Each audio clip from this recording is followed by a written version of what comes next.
You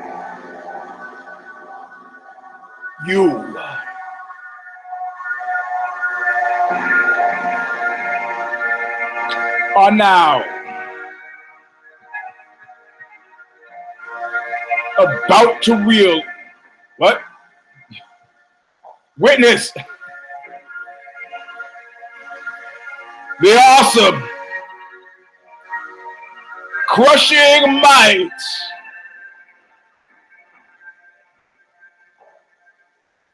of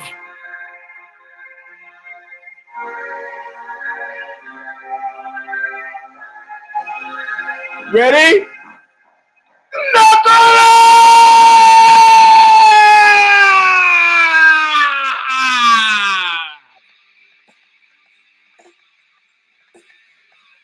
Welcome, my friends,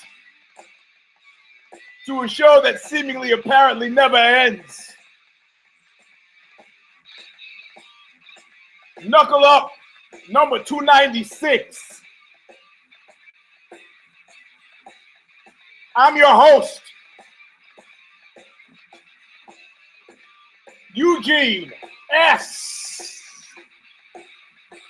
Robinson. The S stands for sock you in the mouth.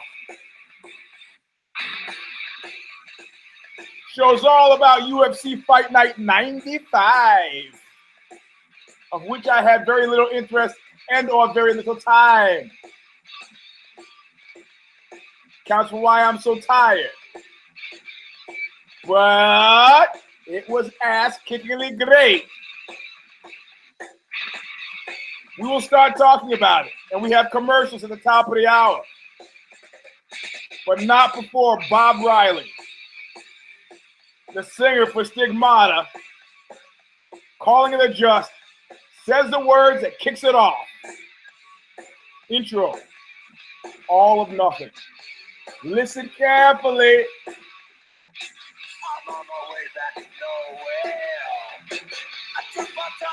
Could not see so clear. I'm taking a real good look at you. I'm taking a real good look at your face. So being paid back in full, always nothing. All right, my friends. Welcome to the show that seemingly apparently never ends. I'm putting on the glasses. Because when I used to do Skull Game, it was kind of interestingly marvelous that became like a shorthand. Oh, I'm going to be the girl next door. And you can tell I'm the girl next door because I have on glasses. Somebody had clearly fetishized the whole school librarian thing, which I shared a fetish for myself because, smart women are attractive. You don't think so? You don't think so? Spend 5 minutes with a woman who's not smart and see if you can hack it. See if you can hack it. So anyway, Sally said about that. Oh man, we used to have the 5 cardinal rules. Man, I can't even forget. You have to go back to the old skullgame.com to find them. But it was like the UN Charter, like things that we were sure were universal and that ruled out people for consideration as possible sexual partners, even for just half an hour. And on that list somewhere was Chatterbox. And Chatterbox is not somebody who talks a lot necessarily, but somebody who talks like nobody's listening. I remember I had to stop an ex once and go, wait, you do realize I'm listening to what you're saying, right? She goes, what do you mean? I go, you talk like somebody who's not used to people listening. And she was like, And I had Janet Pfeiffer once said to me, she says, why don't you look at people when you talk to them? And this is because I went to school in taxi driver, Lower Manhattan, and was seeing people getting stabbed in the subway and transgender individuals beating each other with high heel shoes to death. So anytime I was talking to her, my eyes were like, my head was on a swivel. But what she was saying is that in general, you're okay. You could talk to me and look at me. I was like, oh. So every time I talked to Janet, I was in this mellow headspace. So Chatterbox is not necessarily somebody who talks a lot, It's somebody who talks without regard for your listening. It's not a conversation. It's a monologue. It's a drag. You can even now talk to me. Even now, if you tweet, it comes up on my screen. I see what you're saying. But since I have 0 viewers now, most of you will be listening to this on Rebop. So one was out of shape, because we didn't want to say fat, because that, you know, that's no bearing on anything. Out of shape, it displays a slackness of spirit. So those were 2 of the things that will rule somebody out for consideration as a sexual partner. Chatterbox, out of shape. And the third one was, oh, yeah, smelly. Smelly, chatterbox, who's out of shape. These were 3. You see, it's coming back to me now. So a smelly chatterbox who's out of shape. These were 3. And then we had the general category of, God damn it, what were the other 2? I think Harry may have been on that list. Now, there are people out there who fetishize hairiness and like it. It was our opinion, the editorial board of skullgame.com, that those people were in the minority. And then I think the last one was the catch-all of, and I got to think of how we phrased it. I can't remember the word exactly we used, but let's suffice to say it pain in the ass. So a pain in the ass. These were 5 cardinal rules. It was like the UN charter for ruling out somebody for sexual congress, right? I'm now 3 minutes in. I haven't mentioned Nazis. I know that, but it's important that you know these things. Chatterboxes who are hairy, smelly, pains in the ass, and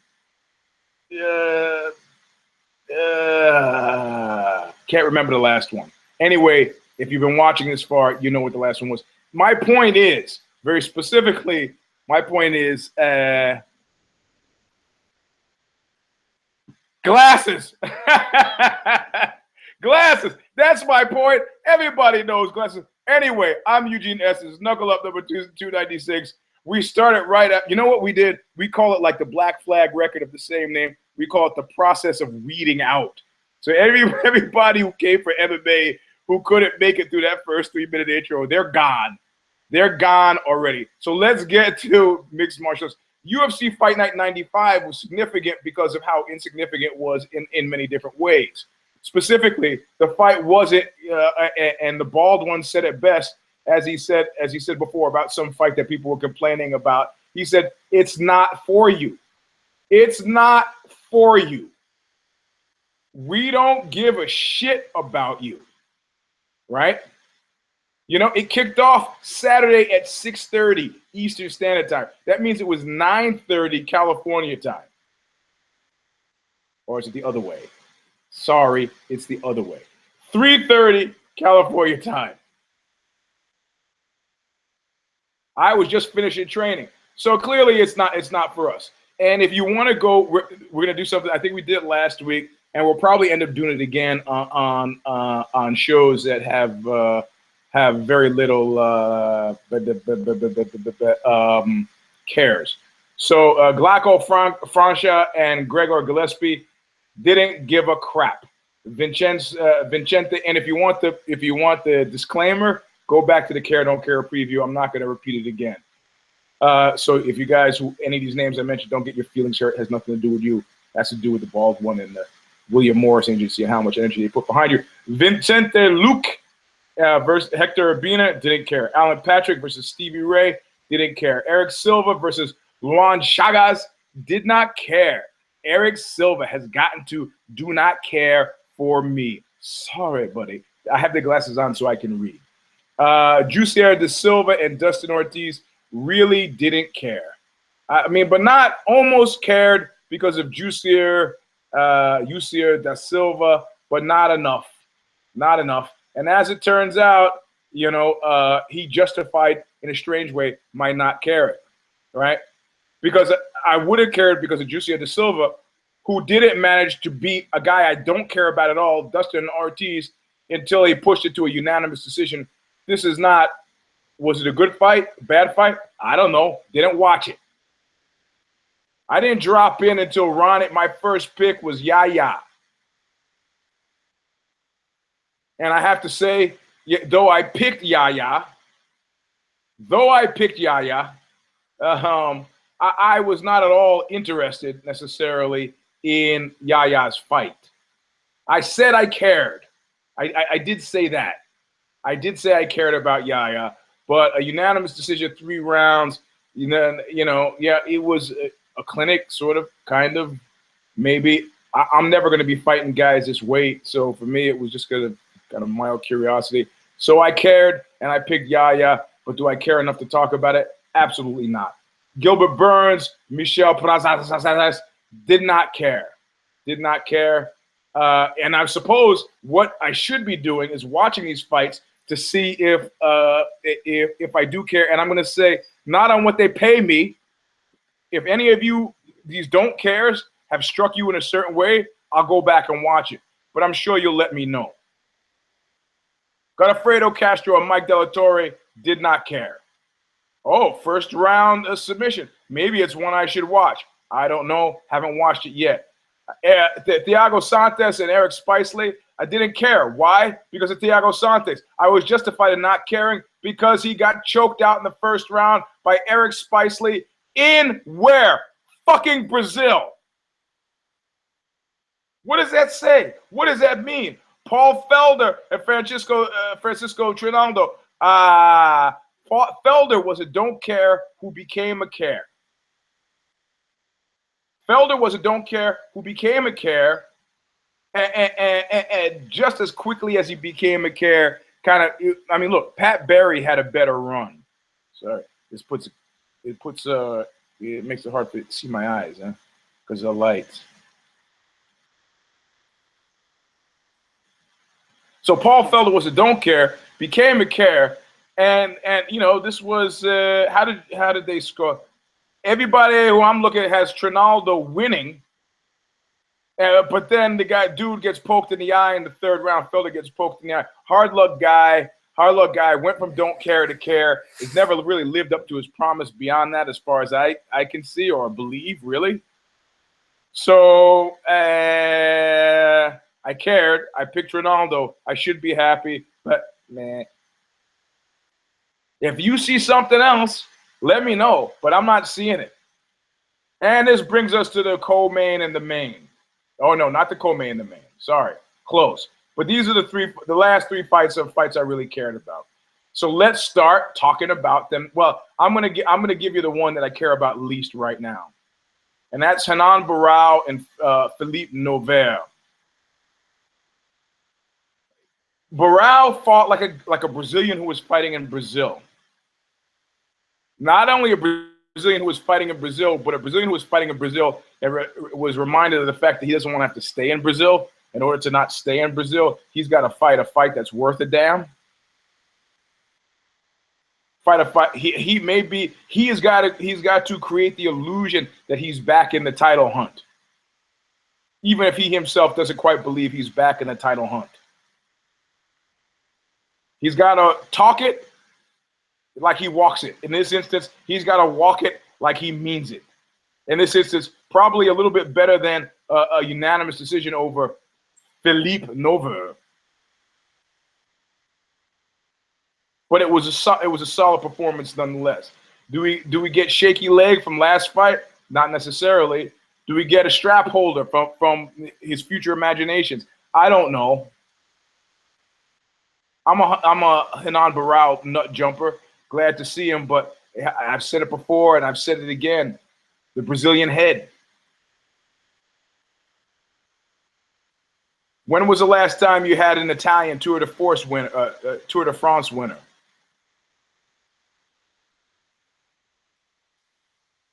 Yeah, I mean, if you haven't figured it out yet, sports and athletic competition is about defeating emotion. Or anger, yeah, emotion. You can have emotional content.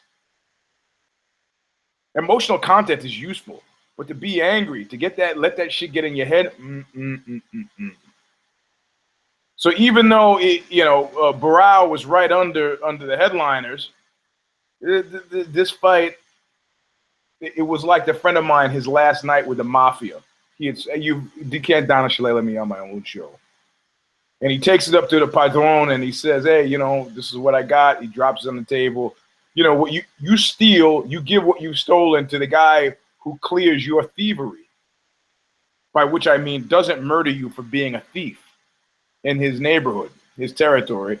You give him all of what you stole. Right? And then he's like, wow, you did a great job stealing.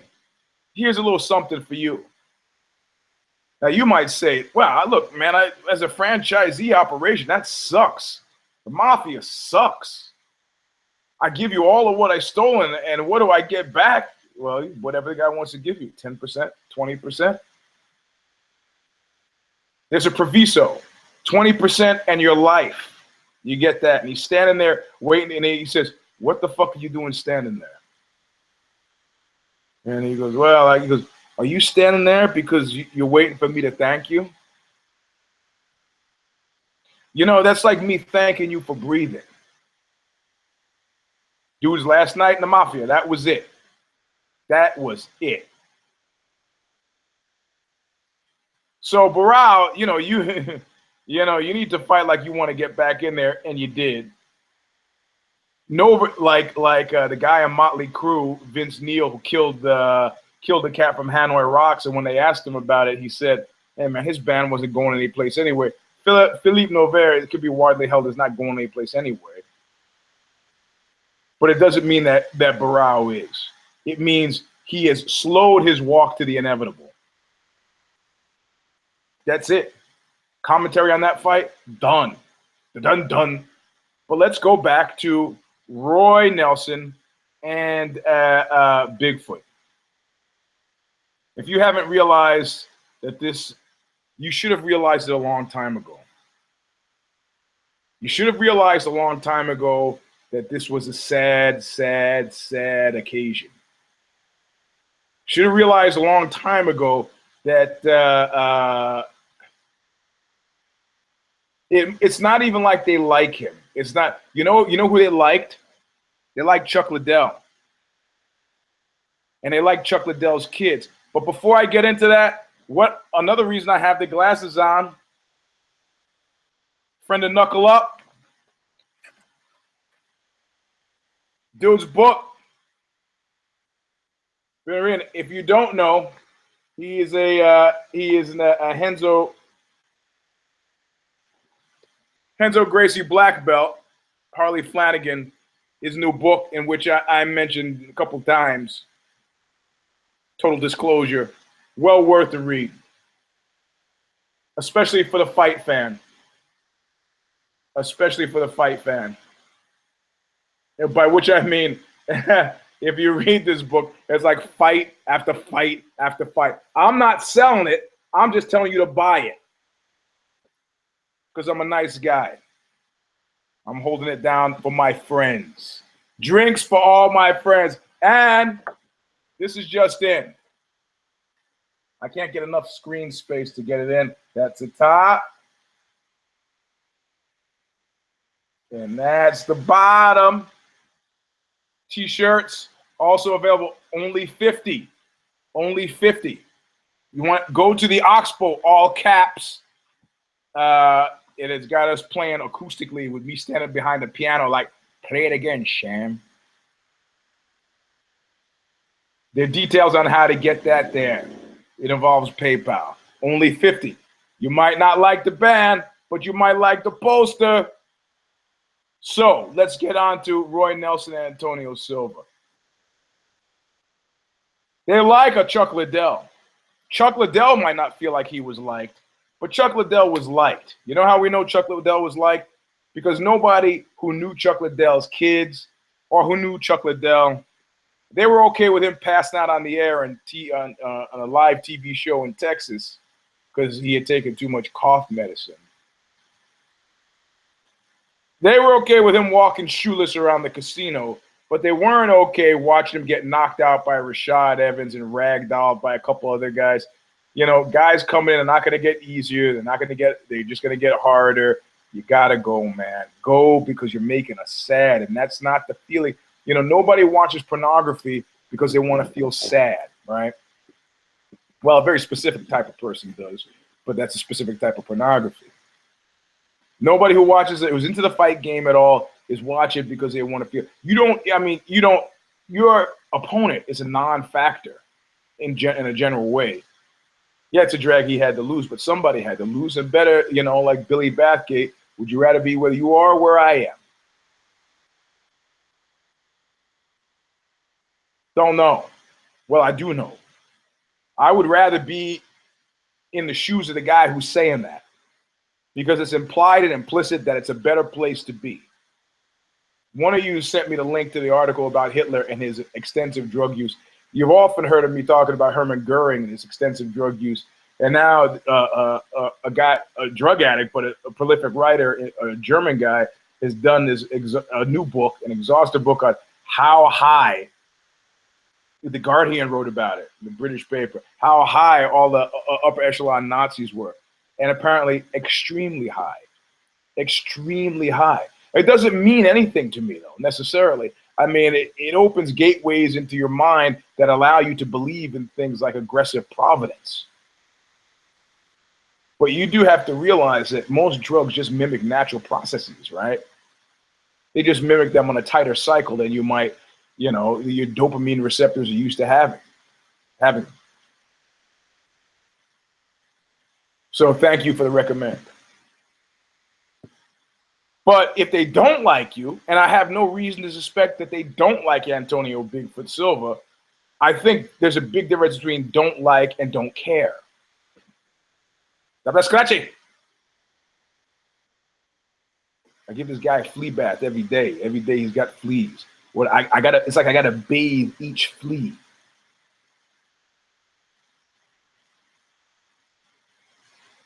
When the weather gets cold, it'll be better, boy. Hope you make it. I'm talking to Popeye. Yeah, he's wagging his tail. No, you can stay there, flea butt.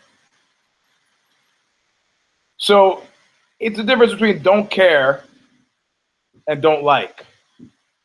But for the guy laying on his back staring at the ceiling, there is probably no difference.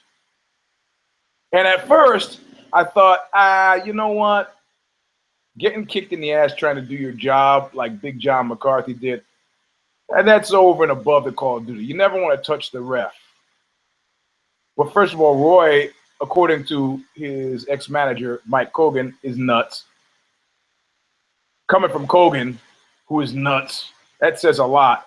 And the fact that I'm telling you Kogan is nuts and I'm nuts means he's nuts thrice removed.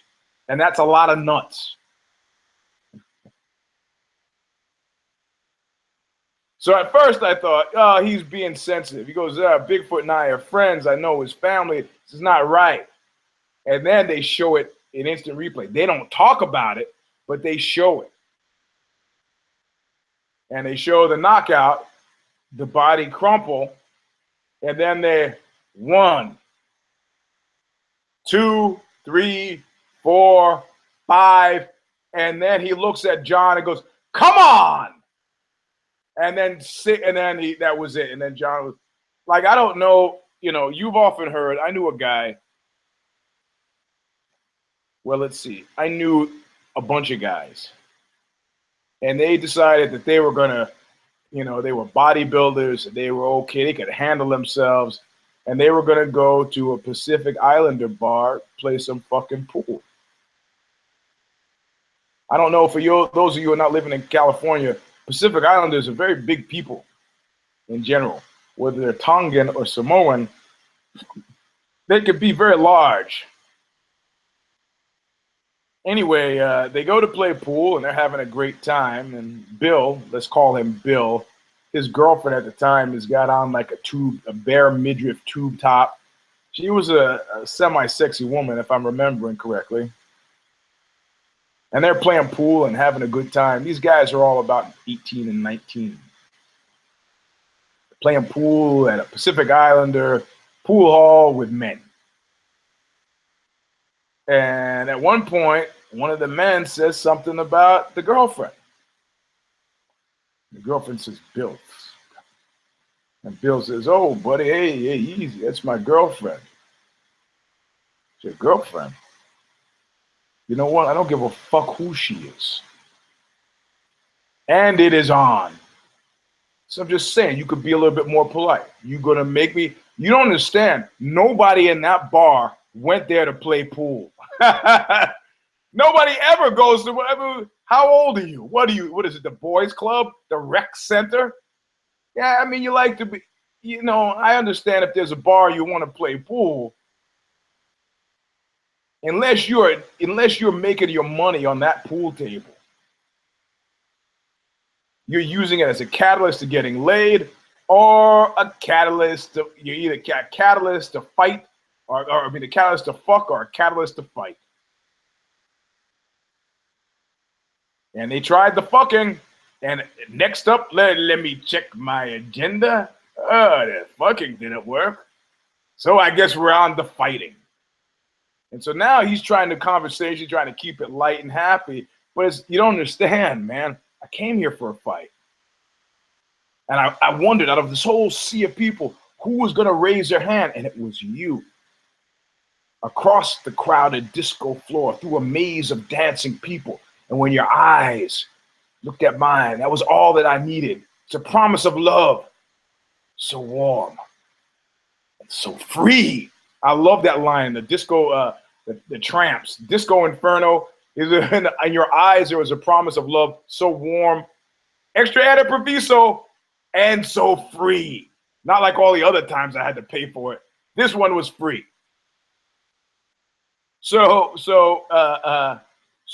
Bill gets into it with these guys. Next thing he knows, the Pacific Islanders have broken off the pool cues by smashing them against the pool table and are using them to go Altamont on his ass.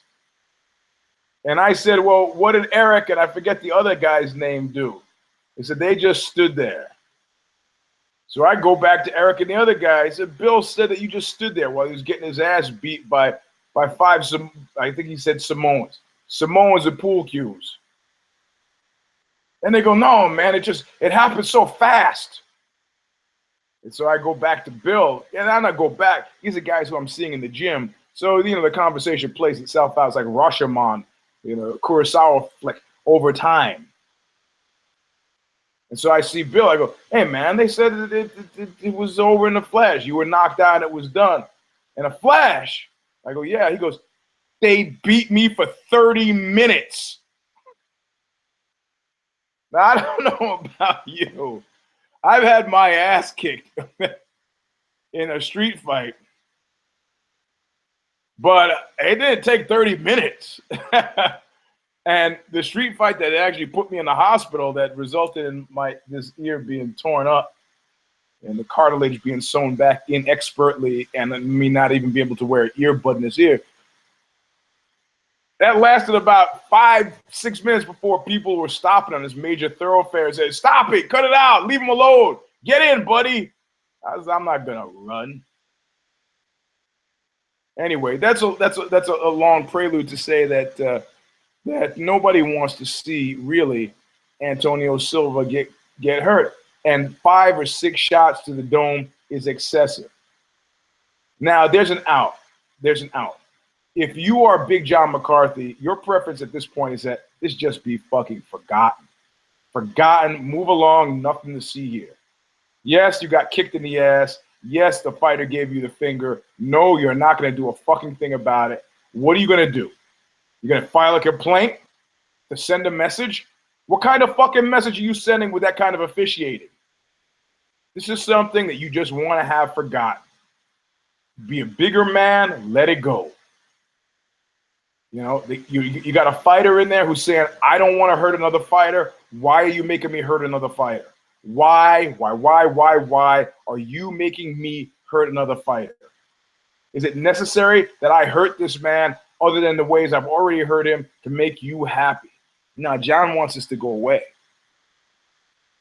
There's no message to be sent here. Not when unanswered shots to the head. No, sorry. What's left for Silva? I didn't hear what speech he gave afterward.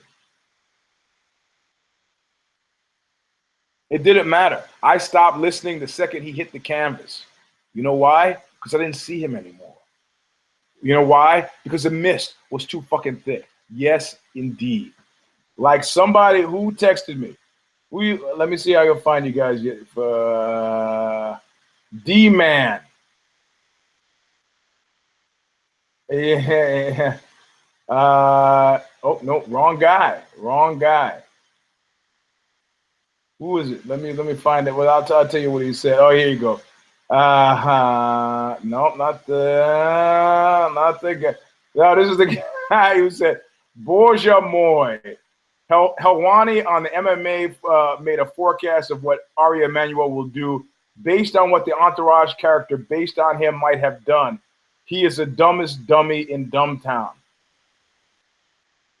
This is the knuckle up mailbag.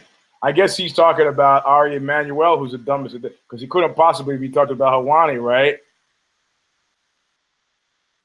Okay. What? Oh yeah. Have you seen the odds on the Bigfoot Nelson fight? There has to be an argument for no one that is further in the mist than Silva. What the fuck is he thinking? Is he thinking if Overeem is a commander, then he's got to be a 4-star general? Yeah, that's what I was looking for. That's not, hey, I don't care what happens. That's not what you want to have happen. You don't want to have people say that. No way do you want people to be saying that after you hit the canvas. And the reality is, unless you need this kind of money, you don't need to be chasing this kind of money. This is a time that somebody who cares about you should have a talk. I don't give a shit. Maybe you eke out one more win. Maybe you don't. Maybe you get 2. Are you streaking? No. Are you going to be able to face who? When? None of this is getting easier. Somebody help the dude up and help him out, please. It's time. It's like the Bruce Buffer thing, but the other way. Roy Nelson, on the other hand, lives another day. I didn't feel bad watching him in there. And even the crowd got up on this thing and rubbed his belly. And here brings us to the main event. Christian Justino, Cyborg, and Lena Landsberg. There was a certain point at which I started to think that Lena Landsberg, the Swede, that she just kind of wanted to go home. Damn, it's hot on these lights, this computer. And you guys don't know it, you can't tell, but I raised up the computer so it's generating heat all over the place.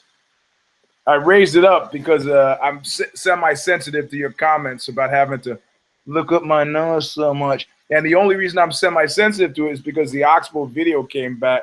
And it's like, man, dude, man. He goes like, all these shots up my fucking nostril. What do you think we're paying you for? We're not paying you for nostril shots. And then I put 2 and 2 together.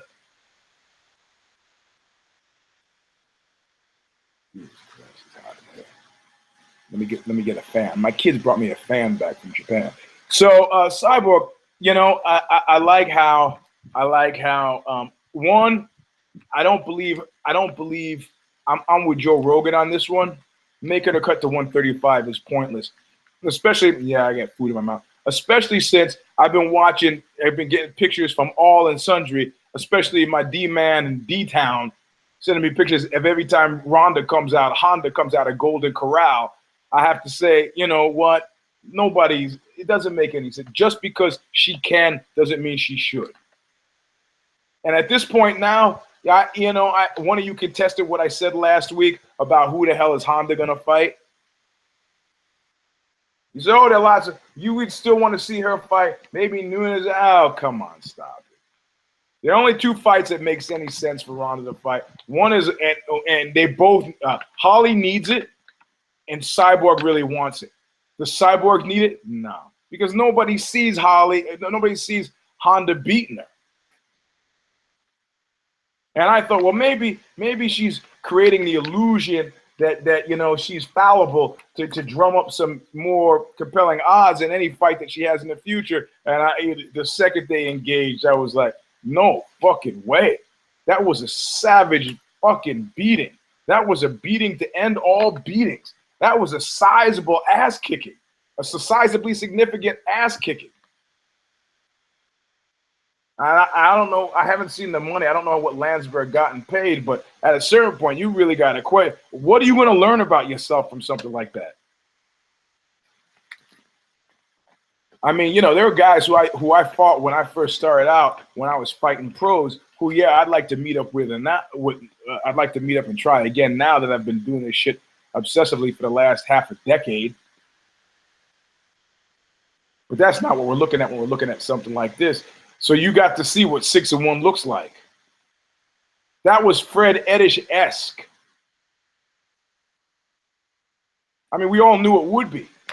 But now what's different is that the bald one have started to see that Honda, you know, Honda is, it could happen in a wink of an eye, in a blinking and wink of an eye, in a blinking, winking, and nod of an eye.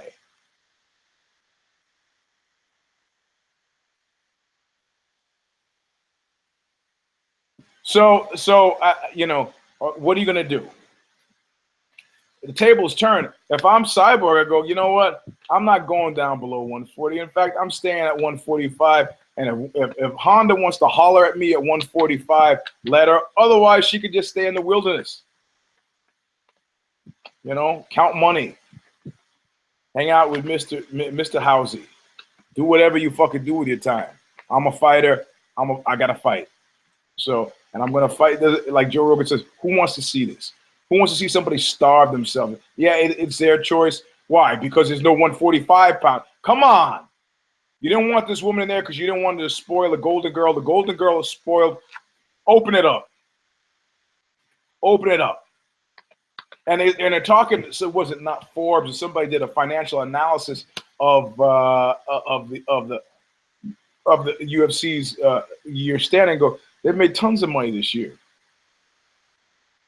To have it be an award-winning year, they got to close it out with a Johnny Boney Joni, a Honda, or a Conor McGee to make big bank, or no, not Johnny Boney Joni, a George St. Pierre, a Honda, or Conor McGee.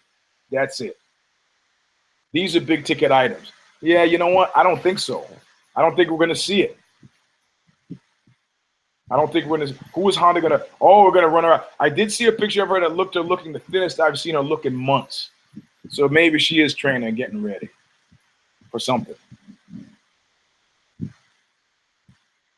George St. Pierre, I don't think they've solved the Gordian knot of sponsorship money, and I think he's high. It's not the same game. Not the same game. Not the same name. Things done changed on this side. Remember where they used to? But now they blast, right? No, it's the hip hop song, Dr. Dre. Remember they used to thump, but now they blast, right? Yeah, they blast. You know, and BJ Penn is coming back. If I'll call my shot now, it will be disappointing and will make you fucking think that you should be watching something else other than MMA. And Conor McGee, against who? Against who? He's in a really weird place right now.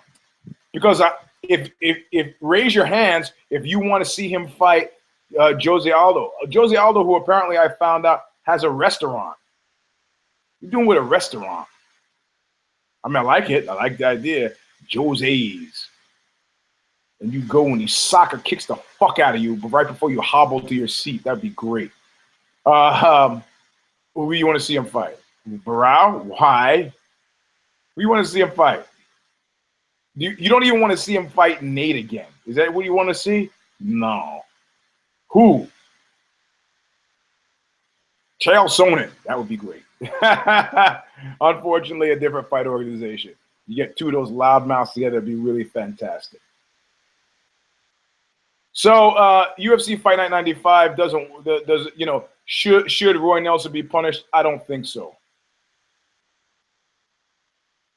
But it's in John McCarthy's hands. If John McCarthy thinks it would best serve his interest to have people focus on why he let an unconscious fighter get 5 or 6 punches to the head, then he's welcome to it. But otherwise, And it's not like, oh, you know, it's going to be open season on reps and people are going to be kicking at reps in the ass. Or so maybe they take his knockout of the fight of the night bonus or performance bonus and keep it. And as a punishment, slap, wrist, slap, wrist. But otherwise, stop it. This guy was it's tough, you know, it's tough enough doing what we do without having to pile drive my friend 5 times in the face. It's a drag. To prove what? He goes, I should have walked away like Mark Hunt does, and then just give him time to figure out the dude wasn't getting back up. Come on. Got you. So now we're done. That's it. MMA. I'm finished.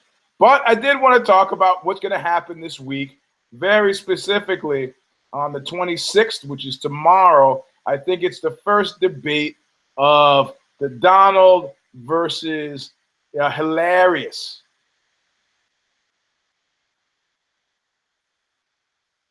Oh, man. Some guy, you know what? Shit. So, dude, just he just texted me that he can't see me. And it didn't even come up on my screen. Huh, I wonder if this is a wasted show, then y'all are in trouble.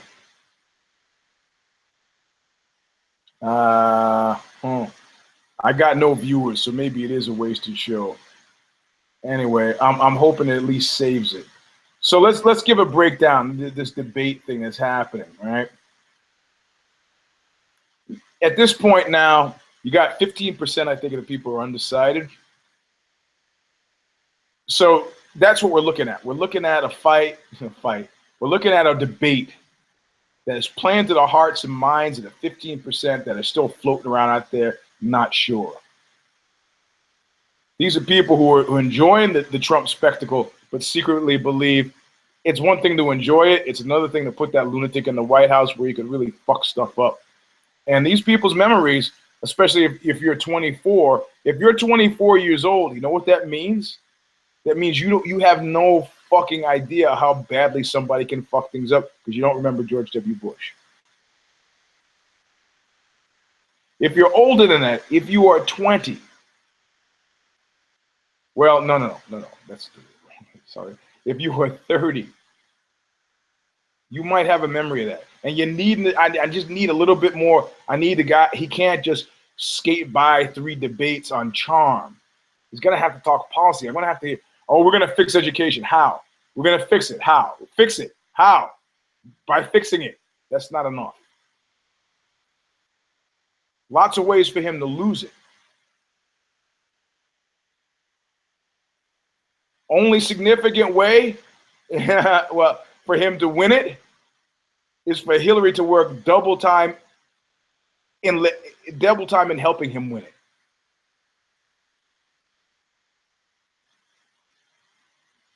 She has got to be world weary and not maternal. You know, she's got to treat him. He's a master of chaos. He's a master of creating gold out of chaos.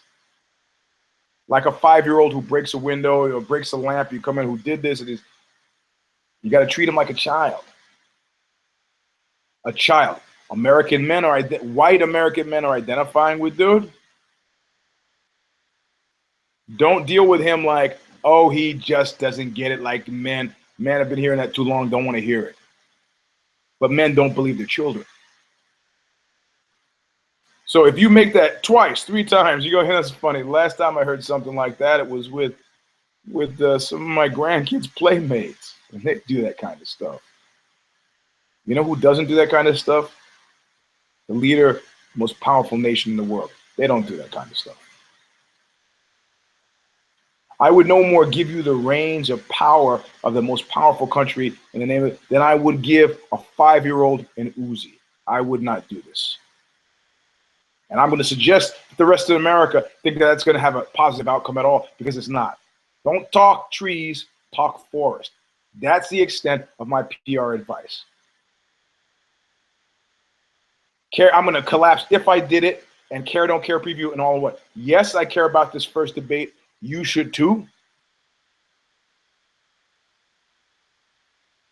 I hope that he's had some coaching from Roger Ailes on real definitive thing. And already there are inklings that he met with Netanyahu, who came out and said, I am willing to recognize Jerusalem as a Jewish-only city, undivided.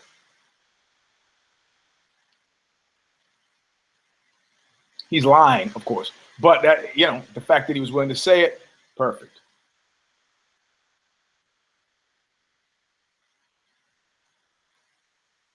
If his policy prescriptives are a little bit better than I can fix it. I can fix it. Yeah, I know I think I can fix it. How are you gonna fix it? By fixing it. That's how I'm gonna fix it. Okay. If they're a little bit better than that.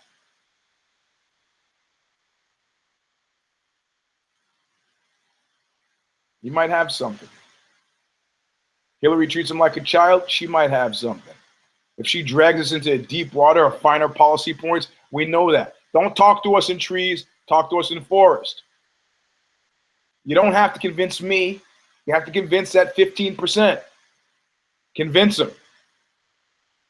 Because your drop off from the first debate to the second debate is going to be precipitous. Unless it goes in as a split decision, in which case you both are so close that people need a second one, you're going to drop off. I have maybe a 30% drop off between the first and the second, because people, that 15%, how much of that 15% will make up its mind after the first debate, I don't know. But a percentage that would be noticeable. 5, 6, 7%. That's almost half of that 15%. So watch. Really well, brothers, sisters. And now I'm hoping the show made it. It's unusual for me to have no viewers, so I'm thinking maybe that there's some kind of fucking problem, but maybe, just maybe, it saved it. I don't know, but I've been told this new Google system is fucking me over. Anyway, I'm sorry. This has been, what can I say? It's a new system. There are rings and bumps and crooks and cranes. I'm tired. I was out late last night. Doing what, Eugene? What were you doing? We went out dancing last night, had a great time. Got up early, yesterday I was hauling rocks and soil or dirt for you. Had the dump truck out again, so I'm beat, tired. And this was a real low key affair. So get Hardcore Life of My Own, Oxbow poster. We'll see you later on in the week with if I did it. Care or Don't Care preview, because for the fight next weekend. At Eugene S. Robinson, sign up. If you're those guys from Gym Fit or Gym Fitness, don't keep Gym and Fitness. Don't keep sending me shit and expecting me to. He can't see me. I got to see if I can fix this. I'm not gonna follow you back because I don't want to be inundated with you. I don't need gym tips. Don't need them. If you're a real person and want to have some real exchange, that's fine. Gym tips, no. Anyway, that's the end of the show. We'll see you soon. I'm going to see if I can fix this. Look what you made me do!